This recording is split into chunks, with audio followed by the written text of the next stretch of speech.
एक बार फिर से स्वागत है आपका अपने चैनल में। कैसे हो आप सब लोग? उम्मीद है बहुत अच्छे होंगे, हम भी अच्छे हैं। योगा वगैरह कर रहे हो ना? नहीं करते तो करते रहना, नहीं तो मेरे जैसी जो चर्बी है ना आपको भी इकट्ठा हो जाएगी। फिर बाद में कोशिश करते रहोगे, फिर टाइम लग जाएगा हटाने में। ऐसा नहीं कि वो हटेगा नहीं, हटेगा लेकिन थोड़ा सा वक्त लगेगा। तो आजकल योगा मैं करती हूँ ना, वो मैंने दिखाया था आप सभी को कि कभी भी कुछ भी मिल जाता है, छड़ी मिल गई उसके सहारे से कर लेती हूँ, कोई लाठी मिल गई उसके सहारे से कर लेती हूँ, नहीं कुछ मिला वाइपर ही उठा लेती हूँ। वहाँ से आई, थोड़ा बहुत नाश्ता वगैरह तैयार करना था, सौर्यांश को स्कूल भेजना था, वो सारा काम हो गया है। झाड़ू मैंने बाहर लगा लिया था, अंदर नहीं लगा है। आज अंदर की होगी डीप क्लीनिंग। आजकल ना लगातार मैं लगी हुई हूँ कि डीप क्लीनिंग पूरे घर की हो जाए और रात्रि तक बिल्कुल ख़त्म करना है, क्योंकि एक बार ये क्लीनिंग हो जाए ना तो फिर नवरात्रि में करनी नहीं पड़ेगी। और नवरात्रि के बाद हमारे घर में काम वगैरह भी शुरू हो जाता है, खेतों का काम स्टार्ट हो जाता है, तो इस टाइम पे फिर करना मुश्किल हो जाता है। इस वजह से अभी ये काम निपटाना बहुत ज़्यादा ज़रूरी होगा। मेरी बैटरी भी लो हो गई है जिस टाइम पे मैं एडिटिंग कर रही थी।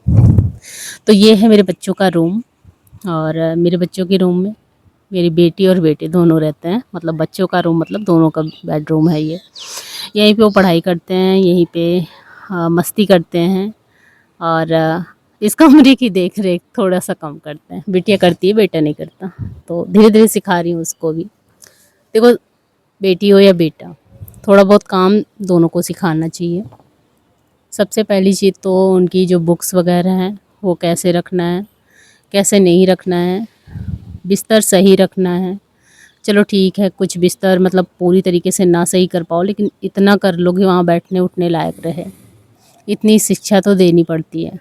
सिर्फ पढ़ाई से काम नहीं चलेगा, थोड़ा बहुत शुद्ध रूप से जिसको कहें गुण सहूर भी सिखवाना पड़ेगा।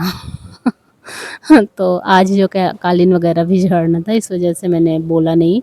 तो आज मैंने भी ठाना कि चलो आज मैं ना आंगन की क्लीनिंग और यहाँ की क्लीनिंग दोनों ही ख़त्म करूँगी 10 बजे के अंदर, क्योंकि अभी 8 बजे मैंने शुरू किया था। क्योंकि इससे पहले मेरा डेली का जो काम होता है वो मैंने ख़त्म किया था। उसके बाद फिर पानी, एक्सरसाइज सब कुछ करके उसके बाद मैं लग गई थी क्लीनिंग में। कपड़ा भले ही चेंज करना पड़े, लेकिन एक बार ये सारा काम निपट जाए ना तो मन में बड़ी शांति मिलती है। और घर साफ़ सुथरा होता है ना तो अपने आप ही पता नहीं क्यों मन बड़ा खुश खुश सा नज़र आता है। जिधर ही नज़रें घुमाओ, नज़रों को बड़ी शांति मिलती है। घर मैसी मैसी सा गंदा सा पड़ा रहता है ना, फिर जिधर ही नज़र घुमाओ लगता है ये सामान यार यहाँ होना चाहिए था वहाँ। तो इसलिए ना ज़मीन पे पोछा लगाने से ज़्यादा आपको ध्यान रखना होगा, काम जो है वो करें जो सुव्यवस्थित हो, मतलब सामान यथास्थान हो।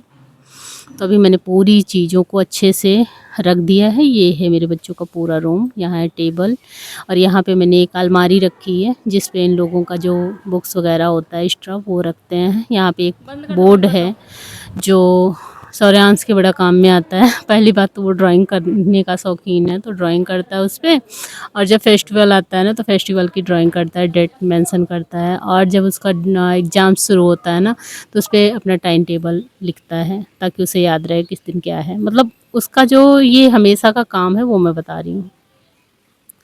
तो अभी ये जो आंगन के चारों तरफ चूहा बोलते हैं इसको, तो चूहा जो है ना उसको भी मुझे सही सलामत पोंछना था, क्योंकि इस पे भी धूल पता नहीं कहाँ से आके जम जाती है। मुझे समझ नहीं आता, पूरा घर तो मैं झाड़ती रहती हूँ, फिर धूल कहाँ से आ जाती है। तो पूरे जगह की आज मुझे अच्छे से साफ़ सफाई करनी है। हाँ, एक ही जगह नहीं हो पाया, ऊपर वाले फ्लोर के ना ये जो जाली होती है आंगन के, वही मैंने नहीं साफ़ किया।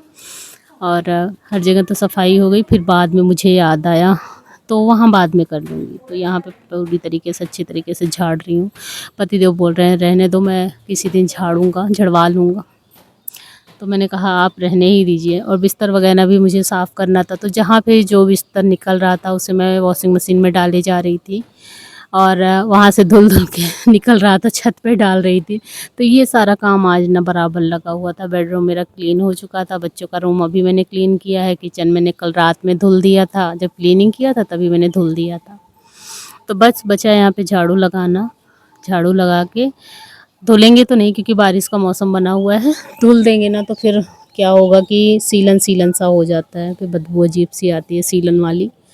फिर धुलूँगी तो नहीं, हो सकता है कि बहुत ज़्यादा गीला पोछा नहीं, सूखा पोछा करके थोड़ा सा रगड़ देंगे, साफ़ हो जाएगा। फिर अगर मान लो धूप हुआ तो धुल भी सकते हैं। अब वो तो थोड़ा सा भगवान जी के ऊपर डिपेंड करता है कि वो नीचे आ रहे हैं कि ऊपर ही रहेंगे।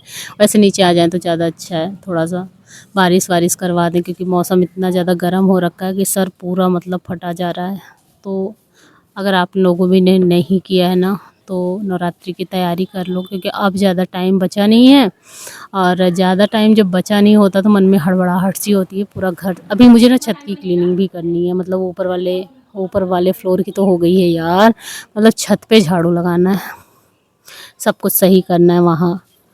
तो एक औरत को ना सारी चीज़ें देखनी होती है, और देखना भी चाहिए, क्योंकि हम ही हैं वो शख्स जो अपने घर को स्वर्ग बना सकते हैं और नर्क भी बना सकते हैं।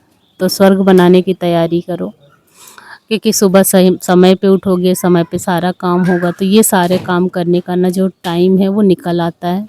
तो अगर मैं चाहती तो सुबह ही ये सारा काम मेरा हो जाता, छुट्टी के दिन शुरू करती तो। लेकिन आज स्कूल खुली है तो सौर्यांश को स्कूल जाना था, तो इस वजह से मुझे एक बार नहाना पड़ा। नहाने के बाद, क्योंकि किचन क्लीनिंग कल रात में हुई थी, तो दोबारा से मैं वहाँ ना मतलब जाती तो मुझे फिर से वहाँ किचन वगैरह साफ़ करना पड़ता, सारा कुछ धुलना पड़ता। तो फिर अभी ना मेरा जो भी काम था आंगन का, उसे निपटा के मैंने कपड़ा फिर से चेंज किया, क्योंकि धूल धूल सा हो गया था। फिर उसे चेंज करने के बाद मैं आ गई थी। अभी 10 बज रहे थे, 10:10 हो रहे होंगे। तो मुझे रोटी बनानी थी, क्योंकि पापा भी पूजा वगैरह करके बैठे थे और मैं झाड़ू पोछा कर रही थी, तो मैं खाना दे नहीं पाई यार, थोड़ा सा लेट हो गई। मैं फटाफट से आई ना, तो यहाँ पे जल्दी जल्दी से रोटियाँ बना रही थी, बाकी का खाना मेरा बना ही हुआ था। और मेरे पीछे देखो कितना बड़ा बड़ा टायर बन गया है। ये मेरी गलती की वजह से नहीं, कमर दर्द स्टार्ट हो गई थी, उसकी गलती से हुआ है। लेकिन अभी मैंने इसका जो थोड़ा सा तोड़ है वो निकालना शुरू किया है। थोड़ी थोड़ी एक्सरसाइज, वो जो लाठी वाला एक्सरसाइज मैंने बताया ना, इसी वजह से करती हूँ। हो सकता है मतलब कम ना हो, इससे ज़्यादा ना बढ़े, क्योंकि बहुत ज़्यादा गंदा लगता है। अब क्या ही किया जाए, जिसके कमर में दर्द है वही समझ सकता है। 6 साल पहले मेरे कमर में दर्द स्टार्ट हुआ, और उस टाइम से लेके अभी साल भर पहले तक बिल्कुल भी मैं झुकती नहीं थी, बस खड़े होकर काम करना। और आज भी वही हाल है, लेकिन एक्सरसाइज से थोड़ा सा नरम पड़ जाता है। तो बीच बीच में कोई सामान गिर गया है तो मैं झुक के उठा लेती हूँ। इसीलिए एक्सरसाइज करने की कोशिश करती हूँ, ताकि मैं अपना काम अच्छे से कर पाऊँ। तो यहाँ पे अभी क्लीनिंग हो चुकी है काउंटर की, अब बची है बर्तनों की क्लीनिंग। देखो लगे हाँ तो ये सारा काम भी निपटा लेना चाहिए, क्योंकि हमारा जब किचन गंदा होता है ना, तो दोबारा से यहाँ आने का मन नहीं करता, और वही काम हमें दोबारा बहुत भारी लगता है। इस वजह से जब जो काम आप कर रहे हो उसी टाइम पे उसे निपटाओगे, तो कम टाइम में जल्दी वो काम हो जाएगा। फिर आपको ऊब भी नहीं लगेगी, और आपका काम भी सही सलामत हो जाएगा। वहाँ से आई ना, तो फिर मैंने कंघी वगैरह किया। कंघी करने के बाद अब हमें कहीं निकलना था, और कहाँ जा रहे हैं हम आपको बता दें। हमारे ससुर जी के बुआ के लड़के की डेथ हो गई है, मतलब पापा के एज के ही हैं, पापा के भाई हैं। तो उन्हीं के चहकारी में जा रहे थे, तो मैंने ये वाली साड़ी पहनी थी। और जब हम लोग लौटने लगे ना, तो ज़ोरदार बारिश हुई, इतनी बारिश हुई, इतनी बारिश हुई, इतना मन कर रहा था कि जाके बीच सड़क पे खड़े होकर भीग लें। पतिदेव बोल रहे थे बीच में समोसा लेने के लिए। मैंने कहा जाने दीजिए यार, यहाँ से उतरेंगे ना तो मेरी साड़ी ख़राब हो जाएगी, क्योंकि ये साड़ी मुझे इतनी ज़्यादा पसंद आई, इतनी ज़्यादा कम प्राइस में जब अच्छी साड़ी मिल जाए, आप लोग समझ ही सकते हैं। मैं इसको पहन कर गई थी ससुराल पक्ष में। आपको यहाँ पे देखने में कम अच्छी लग रही होगी कैमरे में, रियल में ये साड़ी बहुत अच्छी है। जिस लुक से इसे पहनोगे वही लुक देगा ये वाली साड़ी, इतनी खूबसूरत है। पार्टी में आप जाओगे, बर्थडे पार्टी वगैरह में, तब भी इसे पहन सकते हो, सिंपल लुक। स्कूल वगैरह में बच्चों के जा रहे हैं तब भी आप इसे पहन सकते हो। और अभी जैसे मान लीजिए मुझे जाना था, डेथ हो गई थी तो वहाँ पे जाना था, तो उसमें भी मैं पहन कर गई, मुझे ख़राब नहीं लगा। चलो अभी हम घर पहुँचने वाले हैं। तो घर पहुंच के मैंने अपना जो कपड़ा है वो चेंज किया, फटाफट से मैंने फ़ोल्ड करके उसको रख दिया साड़ी को। मैंने कहा ताकि धुलना ना पड़े, क्योंकि एक ही घंटे में पहन कर गई बाहर।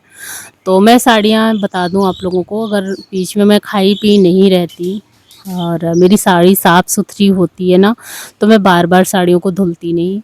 इससे मेरा 2 फ़ायदा होता है, मेरा टाइम भी बचता है और सबसे बड़ी बात जो होती है, कपड़ा मेरा ख़राब नहीं होता, मेरी साड़ी ख़राब नहीं होती जल्दी। फ़ोल्ड करके मैं अच्छे से रख देती हूँ। अब देखो बाहर नीचे उतरी हुई होती कहीं तो मिट्टी वग़ैरह लग जाती तो धुलना पड़ता। तो यहाँ पे मैंने अपना मंगलसूत्र चेंज कर लिया। ये हमारे हस्बैंड श्री दिए थे 2 साल पहले और अपना नाम लिखवा के दिए थे। इसे ही लटकाए घूमती हूँ। बहुत ही सुंदर लगता है मुझे, हल्का का हल्का रहता है और आजकल तो ये पहनते भी हैं, काफ़ी ज़्यादा चल रहा था कुछ दिन पहले। तो वो मैंने किया, फिर चाय बनाया, टोस्ट खाया बच्चों के साथ। फिर यहाँ लग गई थी अपना वॉशिंग मशीन सही करने में। और वॉशिंग मशीन के लिए मैंने मंगवाया था ये 4 इस तरीके से क्या बोलते हैं इसको, जिसमें हम वॉशिंग मशीन खड़ी करेंगे, क्योंकि मेरी वॉशिंग मशीन 6-7 साल हो गई आए और अब जाके होश आया कि भाई इसमें नीचे जंग लग रहा है, क्योंकि सीलन वगैरह रहती है, पानी जब बह जाता है तो नीचे जो इसका पावा है ना वो बहुत छोटा छोटा सा है, तो पानी लग जाता है। इस वजह से मैंने इसको मंगवाया, बहुत ही ज़्यादा मजबूत है। इसका भी लिंक अगर चाहिए तो कमेंट करना, नहीं तो आप लोग मीशो पे सर्च कर लेना। बहुत ही अच्छी अच्छी वैरायटी का इस समय आया हुआ है। और मैंने जो मंगवाया थोड़ा सा महंगा है, मतलब ना सस्ता वाला लिया है ना महंगा वाला, बीच वाला लिया है, तो अच्छा मिल गया है मुझे। पतिदेव बोले कि अब तक कहाँ थी, अब तक नहीं मंगवा सकी। वो भी खुश हो गए देखकर। तो मैंने इसको ये रख दिया है। अब मेरी वॉशिंग मशीन नीचे से गीली होगी तो जंग नहीं लगेगा। तो कुछ सुरक्षा का ध्यान भी हमें ही रखना होता है, हमारा सामान ख़राब ना हो। अगर हम